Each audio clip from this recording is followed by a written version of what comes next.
Chapter 2. Taurus. Taurus, being the zodiacal sign that governs the creative larynx, that marvelous uterus where the word, the verb, is gestated, it is convenient that in this lesson we comprehend in a general manner the words of John when he said, "In the beginning was the Verb, and the Verb was with God, and the Verb was God. All things were made by him, and without him was not anything made that was made." There are 7 orders of worlds, 7 cosmos that were created with the power of the verb, with music, with sound. The first order of worlds is submerged within the uncreated light of the Absolute. The second order of worlds is constituted by all the worlds of infinite space. The third order of worlds is the sum total of all the suns of the starry space. The fourth order of worlds is the sun that illuminates us with all its laws and dimensions. The fifth order of worlds is made up of all the planets of the solar system. The sixth order of worlds is the earth in itself, with its 7 dimensions and regions inhabited by infinite beings. The seventh order of worlds is formed by those 7 concentric spheres, or infernal worlds, of the submerged mineral kingdom below the Earth's cortex. Music, the verb, placed by the Logos in 7 musical octaves, sustains the universe, firm in its march. The first order of worlds, the note Do. The second order of worlds, the note Si. The third order of worlds, the note La. The fourth order of worlds, the note So. The fifth order of worlds, the note Fa. The sixth order of worlds, the note Mi. The seventh order of worlds, the note Re. Then everything returns to the Absolute with the note Do. Without music, without the verb, without the great word, the marvelous existence of the 7 cosmos would be impossible. Do, Re, Mi. Fa, So, La, Si. Si, La, So, Fa, Mi, Re, Do. The 7 notes of the great scale of the creative verb resound in all of creation, because in the beginning was the verb. The first order of worlds is wisely governed by the only law, by the great law. The second order of worlds is governed by 3 laws. The third order of worlds is governed by 6 laws. The fourth order of worlds is governed by 12 laws. The fifth order of worlds is governed by 24 laws. The sixth order of worlds is governed by 48 laws. The seventh order of worlds is governed by 96 laws. When one talks about the word, one is also talking about sound, about music, rhythms, the fire with its 3 measures of the Mahavan and the Chodavan, which sustain the universe firm in its march. Pseudo-occultists and pseudo-esoterists only mention the microcosm and the macrocosm. They merely mention 2 orders of worlds, when in reality there are 7 cosmos, 7 orders of worlds, sustained by the verb, by music, by the spermatic and luminous fiat of the first instant. Each of the 7 cosmoses is beyond all doubt a living organism that breathes, feels, and lives. From the esoteric point of view, we can affirm that every progress upwards is the result of a progress downwards. One cannot ascend without descending. First one has to descend and then ascend.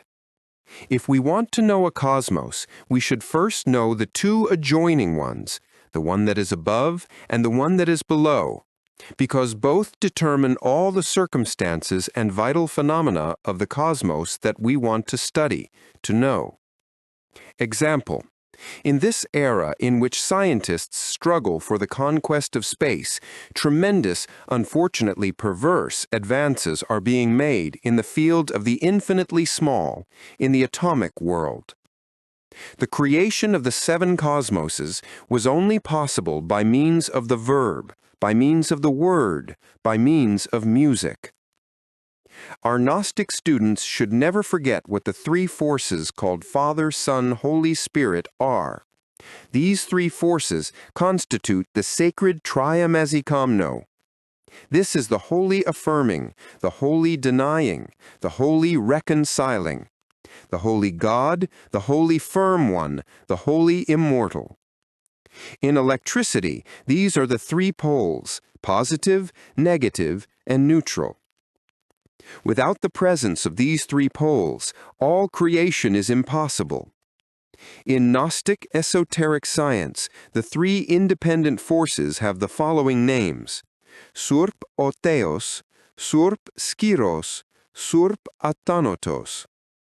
The propelling, affirming positive force, the denying force, the resistance force, the reconciling force, the liberating force, the neutralizing force. These three forces in the ray of creation resemble three wills, three consciousnesses, three units. Each of these three forces contains in itself all the possibilities of the three, but in their point of conjunction, each of them manifest only its principle, the positive, negative, or neutral. It is very interesting to see the three forces in action. They separate, move away from each other, and then come together again in order to form new trinities, which originate new worlds, new creations. In the absolute, the three forces are the one logos, the army of the verb within the great unity of life free in its movement. The creative process of the sacred cosmic common triamazikamno was initiated by the sexual marriage of the Word, because in the beginning was the Verb, and the Verb was with God, and the Verb was God. Because of him all things were made, and without him nothing that is made would have been made.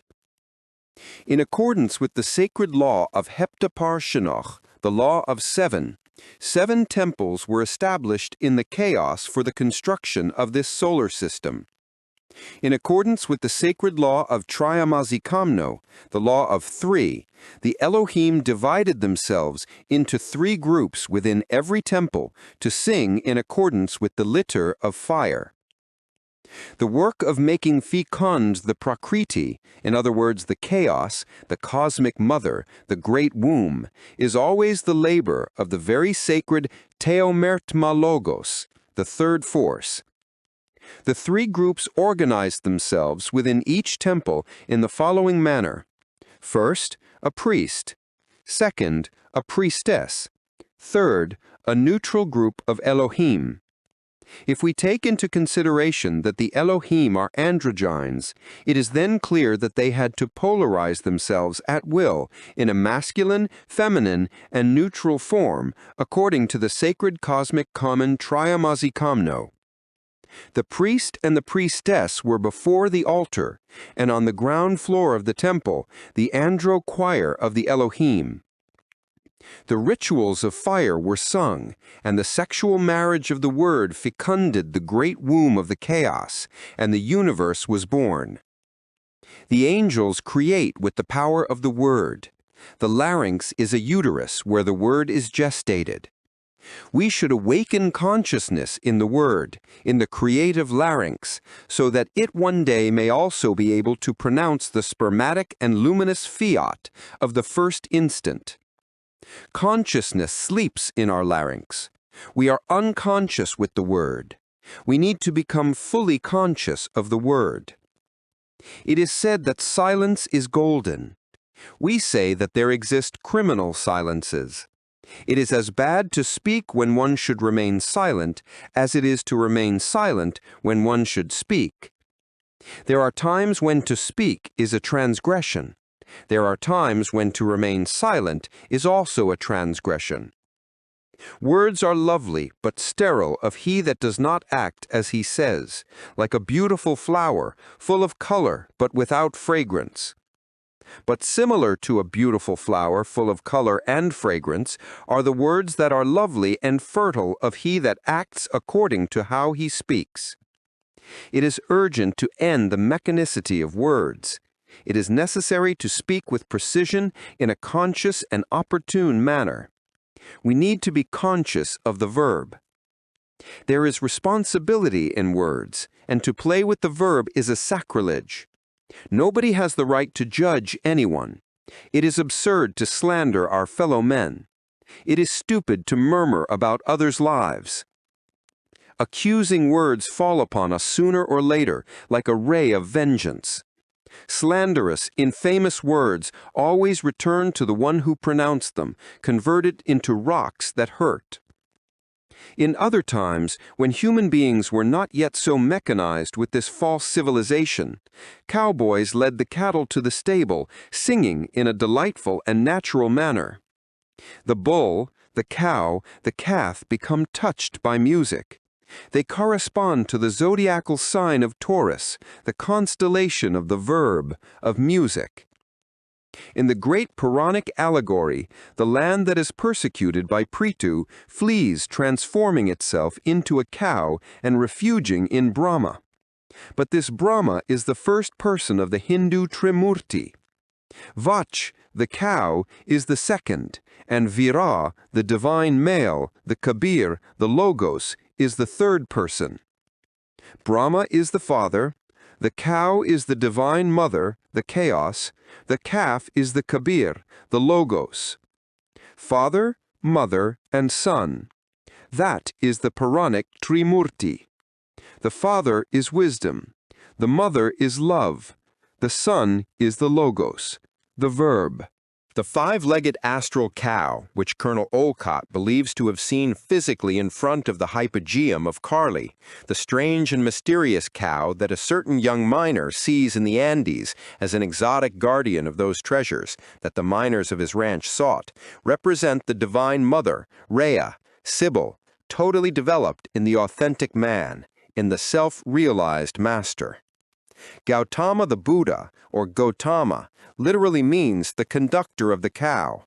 Every cowherd, every conductor of the cow can use the jam fire of the cow to enter the genus lands, palaces, temples, and cities.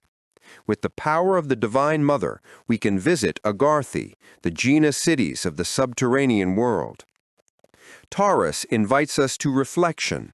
Let us remember that Mercury stole the cows of the sun. Taurus governs the creative larynx. It is urgent for the kundalini to flourish in our fecund lips made verb. It is only in this manner that we can use the jam fire to enter the kingdom of the genus. In this period of Taurus, we should take light to our creative larynx with the purpose of preparing it for the advent of the fire. The disciple should sit in a comfortable armchair. He should close his physical eyes in order that nothing of this vain and stubborn world to distract him. He should empty the mind, cast out of his mind all kinds of thoughts, desires, worries, etc. He should now imagine that the light accumulated in Aries, in his chalice, in his head, moves with Taurus to the creative larynx. The devotee should sing the mantram, Ah. He should open his mouth properly with the ah, imagine that the light descends from the head to the larynx, vocalize the oo, vividly imagining that the light floods the throat. The mouth should be rounded properly to sing the oo.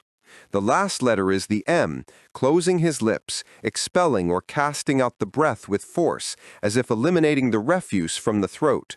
This work is done singing the powerful mantram, Ah, 4 times.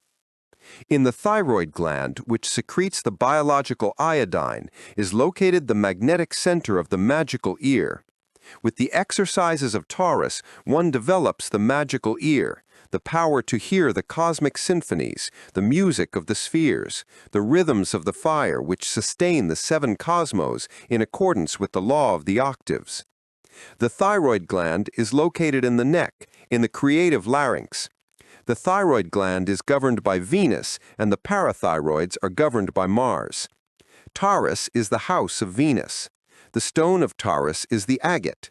The metal of this sign is copper. In practice, we have been able to evince that taurines should not marry persons of Aquarius, because they inevitably fail due to the incompatibility of characters. The sign of Taurus is fixed, an earth sign. It tends to stability. And since the sign of Aquarius is aerial, mobile, revolutionary, it is clear that they are incompatible. Taurines are like oxen, humble and hard workers, but when they become furious, they are terrible like the bull. In their lives, Taurines undergo great amorous deceptions. They are reserved, conservative. They follow step by step, like the ox, the outlined path. Taurines are very sensitive. Anger in Taurines is of slow growth and customarily culminates in strong volcanic outbursts. The mediocre type of Taurus is customarily very egotistical, gluttonous, quarrelsome, passionate, irate, and proud.